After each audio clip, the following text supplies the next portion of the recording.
हम सब अपनी जिंदगी में प्रेम की तलाश करते हैं, है ना? पर क्या कोई ऐसा प्यार भी हो सकता है जो कभी खत्म ही ना हो? एक ऐसा परम प्रेम? एक बहुत ही प्राचीन ग्रंथ है, नारद भक्ति सूत्र, जो दावा करता है कि हाँ, इसका रास्ता बिल्कुल मौजूद है। तो चलिए आज प्रेम की इसी कला को जरा समझते हैं। सोचिए जरा, एक ऐसा प्यार जो एकदम परफेक्ट हो, जो हमेशा के लिए एक गहरी संतुष्टि दे दे। क्या ये सच में मुमकिन है या ये बस एक सपना है? ये सवाल हजारों साल से पूछा जा रहा है और आज भी कहीं ना कहीं हमारे मन में उठता ही है। और कमाल की बात यह है कि इसका जवाब एक बहुत ही पुराने ग्रंथ में छिपा हुआ मिलता है, नारद भक्ति सूत्र में। ये सिर्फ कोई फिलॉसफी की किताब नहीं है, बल्कि उस परम प्रेम तक पहुंचने के लिए एक प्रैक्टिकल गाइड की तरह है। तो चलिए देखते हैं ये गाइड हमें कहाँ लेकर जाता है। तो सबसे पहला और सबसे जरूरी सवाल, आखिर ये परम प्रेम है क्या चीज?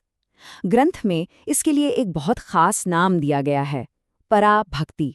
पराभक्ति का मतलब है वो प्यार जिसमें कोई शर्त नहीं होती, कोई लेन देन नहीं होता, कोई सीमा नहीं होती।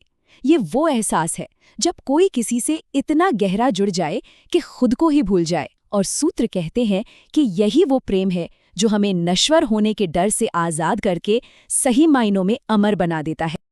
अच्छा, तो सवाल ये है कि इसे पाकर हासिल क्या होगा? ग्रंथ 3 बहुत ही कमाल के नतीजों की बात करता है। पहला, इंसान सिद्ध हो जाता है, मतलब उसके अंदर का वो अधूरेपन वाला एहसास हमेशा के लिए खत्म। दूसरा, अमरता, यानी जन्म और मृत्यु के चक्र के डर से मुक्ति। और तीसरा, तृप्ति, एक ऐसी गहरी, ऐसी मुकम्मल संतुष्टि कि फिर कुछ और पाने की चाह ही नहीं बचती। पर ऐसे इंसान की पहचान कैसे होगी? इसके लिए कुछ लक्षण बताए गए हैं। अगर बाहर से देखें तो उनमें कोई इच्छा, कोई दुख या कोई नफरत नहीं दिखेगी। दुनिया की चीजें उन्हें अपनी तरफ खींच नहीं पाती। और अंदर से वो तो एक अलग ही दुनिया में होते हैं, जैसे कोई दिव्य नशे में हो, पूरी तरह शांत और बस खुद में ही मगन। अब ये सवाल उठता है कि भक्ति का ये जो इतना विशाल महल है, ये आखिर किन सिद्धांतों पर, किन पिलर्स पर खड़ा है? चलिए इसकी बनावट को समझते हैं। सूत्रों के हिसाब से भक्ति की पूरी नींव सिर्फ एक चीज पर टिकी है, और वो है त्याग। लेकिन रुकिए, यहाँ त्याग का मतलब वो नहीं है जो हम आम तौर पर सोचते हैं कि सब कुछ छोड़कर कहीं चले जाना। नहीं, इसका मतलब है आप जो कुछ भी कर रहे हैं, छोटा बड़ा सांसारिक काम हो या धार्मिक, उसे परमात्मा को समर्पित कर दें। ये भागना नहीं, बल्कि अपने हर काम को ही पूजा बना लेना है। और ये समर्पण भी दो तरीकों से होता है। पहला है एकीकरण, मतलब सिर्फ और सिर्फ परमात्मा पर ही निर्भर होना, जैसे एक छोटा बच्चा अपनी माँ पर होता है। और दूसरा है उदासीनता, मतलब अपने मैं से, अपने अहंकार से जुड़ी इच्छाओं और कामों के नतीजों से दूरी बना लेना।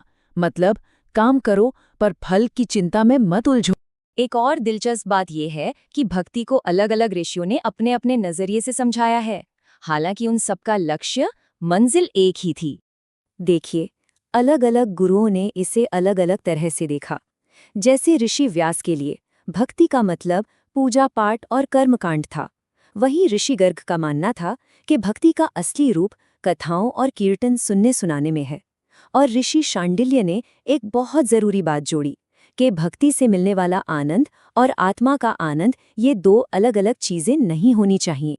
और फिर आते हैं खुद ऋषि नारद, और वो इन सभी विचारों को मिला के एक बहुत ही कमाल की परिभाषा देते हैं। वो कहते हैं, भक्ति सब कुछ सौंप देना तो है ही, पर असली पहचान ये है कि अगर एक पल के लिए भी परमात्मा की याद मन से उतर जाए तो भक्त को जबरदस्त पीड़ा होती है, एक बेचैनी होने लगती है। सोचिए जरा, ये कितना गहरा कनेक्शन होगा।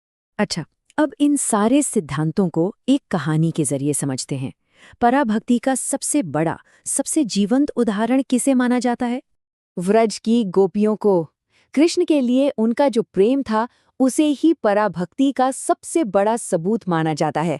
उनका प्यार इतना संपूर्ण था, इतना गहरा था कि वो किसी नियम या किसी सिद्धांत में बंधा ही नहीं था।